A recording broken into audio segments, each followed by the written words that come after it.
Welcome to Think Big with Dan and Qasim. Join hosts Dan Melnick and Qasim Masood as they explore big ideas, limitless possibilities, and engage with visionaries, entrepreneurs, and thought leaders who dare to dream big, get inspired, motivated, and find practical tips for personal growth. Think big, dream bigger, and ignite your potential. Welcome to Think Big with Dan and Qasim. I have Mateen filling in for Qasim today. And our guest today is Paul O'Brien. So, Paul, if you want to go ahead and introduce yourself, tell us where you live and what you do for a living. Hi, everybody, and thanks for having me. I'm in Austin, Texas, where it's exceptionally hot right now, as I'm sure you all know, in 2023. I run a company called MediaTech Ventures. We do what's called venture development, which means we create startup ecosystems. If you've ever wondered how Austin emerged in the last 10 years as being a popular startup hub, or how other cities or governments figure out how to accomplish the same thing, they call us, and we put the infrastructure and programs and ecosystem in place that helps entrepreneurs thrive and helps investors take advantage of that. Also, so how did you get the idea to start this company? I was in Silicon Valley for about a dozen years. I started my career at Yahoo and moved on from Yahoo to Hewlett Packard, where I learned very quickly that I couldn't stand working for big companies. And so I left HP thanks to some angel investors to get involved in the startup ecosystem. And about 15 years ago, found my way to Texas after the mortgage crisis, the banking crisis in the United States. That transition to Texas was, of course, well in advance of what Austin and the rest of Texas has become for startups and tech. But it certainly was also after a lot of tech in this part of the world. Freescale and AMD and IBM were all some major companies here. Of course, Dell is as well. And it was this discovery of the fact that the old technology ecosystem that once was Austin or was Texas is much more like technology and innovation in the rest of the world. And that's very unlike the way it is in Silicon Valley. And so the launch of MediaTech Ventures was really just a question of, or a matter of trying to figure out how economies develop and ecosystems develop in ways that are different, depending on whether or not you're looking at companies and businesses and workforce development versus venture capital, angel investment, and startup development. Two completely different sectors of our economy. And so, of course, they operate and need to develop in drastically different ways. Funny thing is, our last podcast, because right before he was also a former HP employee. A former HP employee. Doing what now? He has like his own company. You know, HP, a lot of those technology companies are, frankly, are well regarded for being proving grounds, or breeding grounds rather, for startup founders. That some of the best advice that we provide people is the fact that startup founders tend not to, in fact, be successful out of college. The likelihood that you're going to take an entrepreneur studies class, graduate with a 4-year degree or an MBA for that matter, and be a successful founder is exceptionally slim. It's much more likely after a decade working with tech companies or working in really innovative ecosystems in venture capital or in some way with how startups operate. Yeah, it's funny because like for me, I'm almost 30, so I do remember HP, how big they were when I was really young. But I feel like people who are 10 years younger than me can never understand like what HP, like what they're just making printers, It definitely changes, but it changes at a much slower pace than anything else, as hopefully everybody's well familiar with. There's a reason startups are incredibly disruptive to the economy. There's a reason startups result in most of the new jobs that emerge. There's a reason that startups are required for us to have drastic changes in the way things work. And it's just because established technology, university systems, commercialization offices, they just don't move at the same pace. They don't take the same risks. And so for all of the benefits that come from this ecosystem, it's important to appreciate too that there's a lot of risks and a lot of heartache and a lot of loss in our world. That's quite a bit different than having a nice stable career or a job at a company that's happy to employ you for a long time. Sure. So in terms of your business, what makes you better than your competition? It's funny. We teach people that there's no such thing as not having competition. But when you work in these what's called the startup development organization sector, which is what we do, it's a mistake to treat things as competition. There are a handful of organizations in the world that do very aggressively try to retain all of the customers and make themselves the best and make everybody think that everybody goes through them. What tends to be more effective in our world is that we work together. So we work very closely with things like NBC Universal's Lift Labs and Techstars Music, both of which are what would be considered accelerators after us. We teach founders how to start companies through this venture development process. And there are a lot of people that teach founders how to start companies. Sure, they're competitors, but the reality is, if anybody knew how to start startups effectively, they would be a trillionaire and they wouldn't bother teaching everybody else. They would just start everything. That at the end of the day, nobody is right, nobody is best, nobody is correct. We teach from a methodology, to answer your question, Dan. We teach from a methodology that organizations need to be much more marketing led and understand how to develop media and develop communications on behalf of what they're doing. That tends to result in a better rate of success because we're forcing founders to study the market and forcing founders to communicate what they're working on, something a lot of founders don't do. And that is quite a bit different from something like lean startup, if you're familiar with it, or developing business plans and business models. We have an approach that works really well for certain people and certain things. We try to work with as many people as possible to make that available to everybody. First point, I was just talking to a friend of mine yesterday about, like, there's so many different like marketing gurus and marketing strategies. Like for me, like I really love Alex Hormozy, but like so many people don't even know who he is. So I think it's like everybody has these different people who they're sort of following. Like this is the way to do it, but there's so many different ways to kind of do the same thing. We're big advocates of the fact that we already figured out what marketing means and is 100 years ago. Nobody is reinventing the wheel. Google didn't reinvent the wheel. Facebook didn't reinvent the wheel. TikTok isn't going to make you famous. It isn't going to make you a successful company. It all ends up coming back to the same principles of marketing that have already always existed. Usually what you see when you engage a guru or some agency that wants to sell you a certain methodology is that they're in fact just familiar with a certain channel and they're trying to sell you that particular channel because they're an expert at it. Good for them. But they're often doing so at the expense of the many other channels and the many other ways in which you got to be effectively marketing in order to be successful. Nothing changes. So if a founder was going to come and work with you, at what stage are they going to come and work with you? Is it like right in the very beginning, when they're just getting started, or would they have been in business for a couple of years? Like, where do you usually see most of the people that are working with you? Like, at what stage are they in?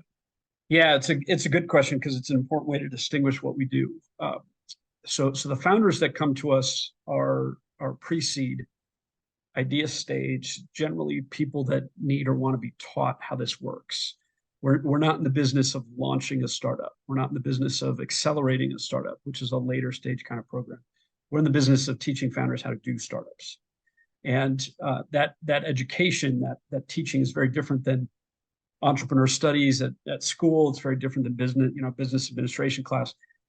We run a 3-month curriculum that forces you to get everything done that's necessary to get a startup off the ground. Whether or not you're going to be successful is on you and what you're doing. We just teach you how it works. So the people that actually work with us, which is what I'd like to distinguish, the people that actually work with us are companies, investors, or cities and governments that want people to learn that. We actually get paid by large organizations, or we get paid by governments. Sometimes we'll get paid by a group of investors who want to teach a group of startups, a group of founders, how to be more successful, because of course they're investing time and energy and resources into those individuals or into that ecosystem, and they would prefer that they be a little bit more successful than would otherwise be the case. So in your experience, are there certain, qualities or skill levels that you see founders that are successful? Like I know right now there's a big debate about, is college even necessary? So, do you think that's something that helps somebody, be more successful, or is that not needed? Just like, what have you seen with the people that that you've worked with in your career? So did I mishear you, or did you say that you are 30 or in your Huh? early 30s? I'm turning 30 in a few months. Good. Congratulations. Happy birthday. Um, there is no debate about whether or not university is valuable. Uh, we have known for decades that university is irrelevant to being a startup founder. It has no basis of success, bearing on success at all. That research has been around for decades, and the internet didn't change anything about it. If anything, what you're seeing is that universities are attempting to have more startup programming. They're attempting to have entrepreneur studies. They're attempting to have entrepreneur programs. That's a symptom, not an intention. And the symptom is that you have a bunch of students coming into this university paying $10 or $20 or $30,000 a semester or a year, and they're asking to learn about how startups work. And so the universities are providing it. It's not that going to a four-year school and getting a four-year degree is going to make you a successful startup founder. That's not correct at all. The indicators of success are also pretty well known. Unfortunately, given your age, the primary indicator of success is age. The average age of a successful startup founder is 46 years old. That hasn't changed in about 15 years. It's about 46 years old because the second leading indicator of success is that the person has worked at an innovative company related to what it is that they want to be doing and fixing. If you know how that sector works, if you have connections in the industry, if you can easily get partners or customers or investors, you've accomplished half the battle. And so work somewhere that is consistent with what it is that you want to be doing. Third is the distinction of entrepreneur versus new business owner. If you seek to start a startup to make money, go home. Go home. The great majority of startups don't make money for a long time, and certainly cost a lot of money to get off the ground successfully. And so people that are successful with startups are people who are just exceptionally passionate at addressing and solving a problem. And you refer to that as entrepreneurship as opposed to being a new business owner.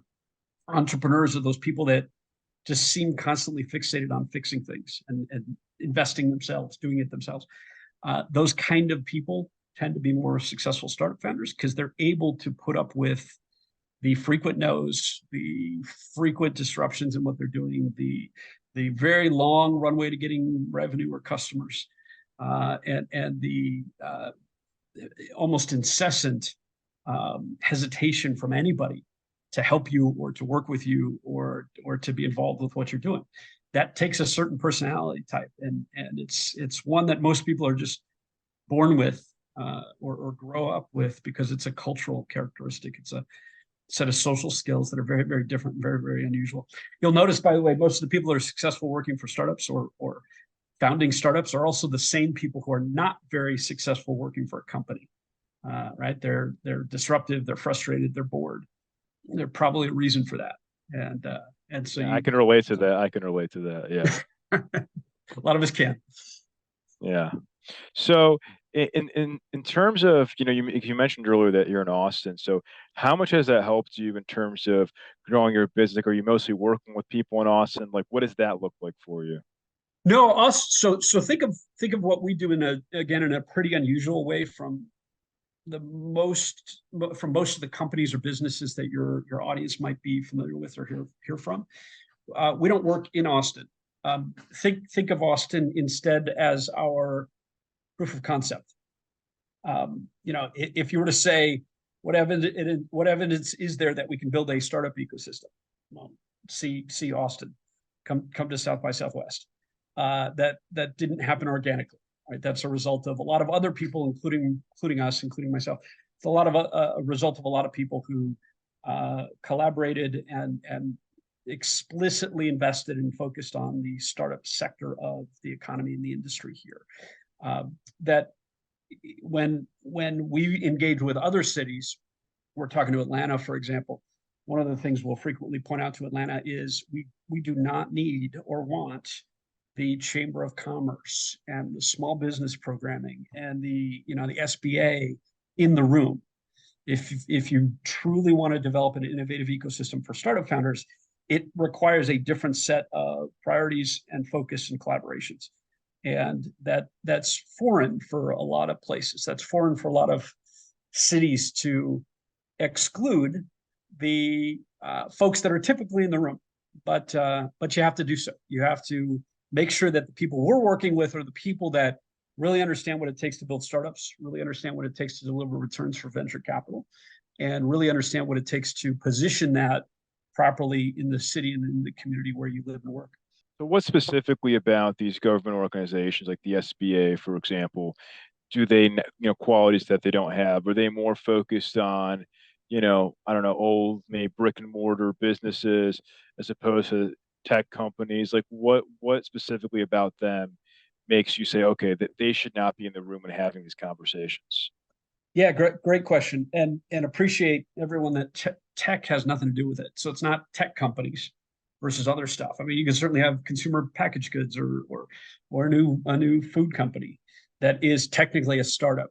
The difference is that a startup is temporary. It's not considered a business. It's not considered a company. It is formally and legally established that way, but we don't think of it in the same way that we would think of a real estate firm or accounting firm or a Dell. Right? It's a very different type of entity. We refer to it as temporary because its objective is to figure out a completely new business model. And once it figures out that new business model, obviously it becomes a company with customers and costs, a business model. The reason it has to figure out a business model is because one doesn't exist. If a business model already exists for what you're doing, arguably you're not a startup, you're a new business. And hopefully therein you can understand the distinct differences in the type of people that need to be in the room. A small business association is focused on helping people start businesses. Why? Because we know how to start those businesses. We can show you how to start that business. We can help you start that business. We can give you a grant for an office space or to buy the infrastructure that you need for the restaurant that you're going to open, because we know what that looks like. We know what the economic impact is going to be. We can expect you to be successful because you're a business owner.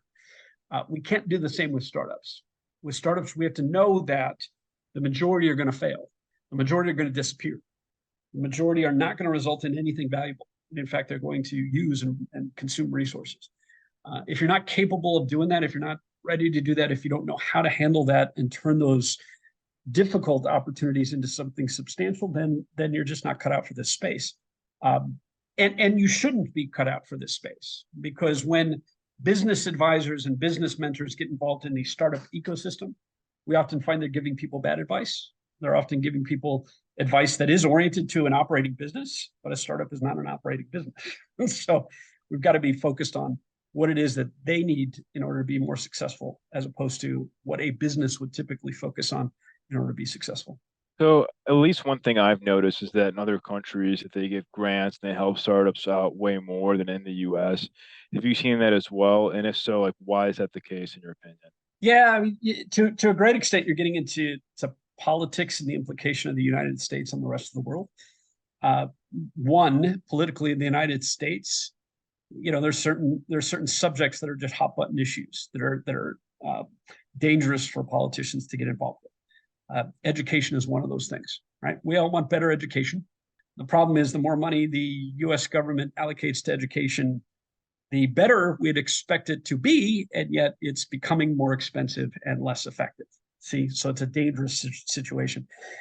In the U.S., due to being a much more free market economy, an unregulated economy, capitalist, if you want to refer to it that way, working with startups is frankly sort of a dangerous sector for politicians. Why? Because most things are going to fail, right? So how do you be a politician and say, hey, we're going to allocate money to develop all of these new companies, and all of these new companies are going to result in new jobs, and we're going to be disruptive, and we're going to have a great return on this investment, when in fact it's highly likely that that's not going to be the case, that won't happen. Given the way this country runs, it just so happens that the startup stage, the startup sector of our economy is much better left to the private sector, to companies, to organizations, to for-profit entities. Other countries and other governments either don't have the same circumstances, because they're managed economies, or they're not as free market, in which case the government is heavily involved, or they have other circumstances where they need the government involved to protect IP or protect the security or national interests, or it's a country or region of the world where, frankly, they're so far behind economically. It's an economically depressed country where they don't have private sector funding available. They don't have private sector resources available. And so instead, they take what they can get from the government and they hopefully use that as a catalyst for everything else. We can work with everything. You know, in our context, it doesn't really matter where the capital comes from. Again, it's a question of the expectations and the objectives that the organization is trying to reach. And as long as they're focused on what it takes to be startups, we can make that work anywhere by putting the right things in place. That makes sense. So what is the one biggest piece of advice that you wish you knew before you started this whole entrepreneurship journey? What's the one bit of advice I wish I knew? Increasingly, the world is one in which it is expected that you do it yourself. That used to be the case when I was in my 20s. You know, if you could build a website, you were more valuable to companies than others who couldn't build their own website. But my point is, increasingly, it's a foregone conclusion that the best thing you can do for yourself is to do it yourself. Start your own podcast. Look at what AI is doing. Do I care if the article that you send me came from ChatGPT or came out of your keyboard and your mind? I don't really care. What I care is that you, the author for that content, are compelling, are creative, are innovative, and that you can draw an audience and influence people. And so notice how in what's happening with AI, what's more important in the new world is that you're that author who's doing it themselves. Go ahead and use a tool, I don't care, but you're doing it yourselves because you're much more valuable as an employee or as a freelance writer or as a creative professional or as an author, if you can indeed just do everything that you need to do for yourself. When we're looking for people to work with startups or to work with us, I don't recruit, I don't hire, I don't interview. I say, show me what you've done that proves that you are capable of doing what it is that we're in need of. And if you can just show it to me, you can start tomorrow.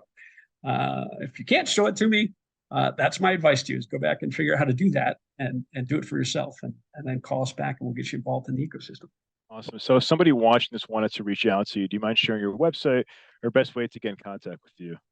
Yeah, the website is MediaTech.Ventures. MediaTech.Ventures. I write an exceptional amount about startups and venture capital and so forth at SE O'Brien, SEObrien.com. Those are the best ways to get a hold of me. If not those two, I'm pretty easy to find on LinkedIn because I'm there all the time as well. Awesome. Well, Paul, thank you so much for your time. It was great chatting with you. Let's definitely keep in touch. My pleasure, everybody. Cheers. Awesome. Thank you.